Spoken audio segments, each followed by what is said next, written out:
Buli eggwanga we lyeyongera okukula n'ebikolwa eby'okusinza amaanyi g'ekizikiza nabyo byeyongera mu ngeri y'okunoonya obugagga naye gye biggweera gabeera maziga na biwoobe. Olwaleero tusisinkanye omukadde Edisa Kyamagero w'Empigi atotodde ekyamuviirako okulokokera ku crusade emyaka 12 emabega eyali ku kkanisa y'omusumba Busuura Empigi nga yali akulembeddwamu omusumba Mulinde.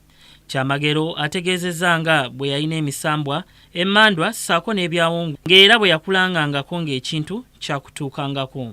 Nali mukazi musamize nze gw'olaba nga nsamira n'ettaka ne ndikwasa ate nga bwe njogera nti olwaleero era nga kyekiba naye Umaru Mulinde yantaasa bannange yanzijja wala.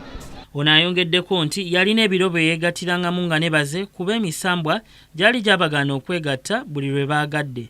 Newankubadde yafunanga buli kyali ayagala agamba nti yali akooye okukola obuddu ng'ate aweereza sitaani. Ekyansikiriza okulokoka nakoowa obulamu bwange bwali bukooye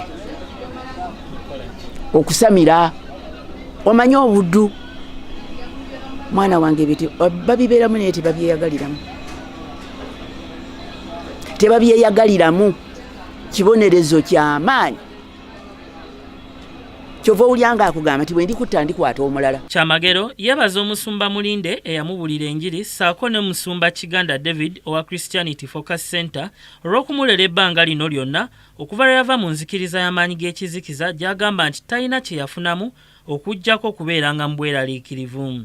Agasseeko n'okusima program za Kingdom TV ne radio ez'enjawulo okuli mu kutuula njegere gy'atasuba buli Mande, emirimu abaweereza ba Mukama gye bakola mu yeekaalu ssaako n'ekivulu kya Kingdom Radio ensisinkano gy'agamba nti erimu ebyamagero bingi okuwayaamu n'abo b'omanyi ne b'otamanyi era wano waakoowoledde abantu bonna okwetaba mu nsisinkano ku lw'omukaaga olujja. Nze nsula ntunula ndi ku mukutula njegere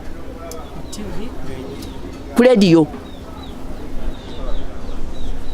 ya musumba Kiganda yo yanyingira mu busomyo ne mu musaayi. Ye omusumba Livingstone Kiganda asabye abantu okuva mu mannya ag'ekizikiza ate n'abo ababeera balokose beewale okugatta Katonda n'ebyawongo. Kubanga Setaani ye yeezira muntu nga yombi olinnye wabiri n'oyenda ogw'enswa n'oyenda ogw'ennyama eno gy'oli n'eno gy'oli olwo tojja kumalako naye toyinza goba nkoko eyina bwana ng'ogigoba mu nnyumba yo ate ng'okutta akaana kaayo n'olowooza nti ena egende batejja kgenda. Mwe nabooza Setaani yannemerako ate nga nalokoka kyoba okola kiri kimu ebintu byewasigaza wansi w'ekitanda akatanga kewawanika mu kamooli byewasimira mu nyumba ne mu lujja ne mu mulyango bijjeeyo nabyo Setaani ajja kgenda lumu ajja kukuta.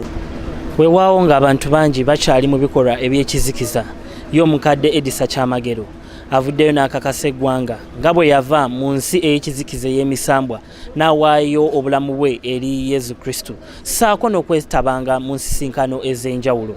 N'olwekyo munnange gwali eyo tosaanye kusubwa nsisinkano ey'omulundi guno ng'omukadde Edisa bw'atukakasizza nti ebirungi n'ebibala ebiri mu nsisinkano ye tabitenda. Ku lwa Kingdom TV amalindirire Ssenyonga Beka Mulinde. This is Kingdom TV.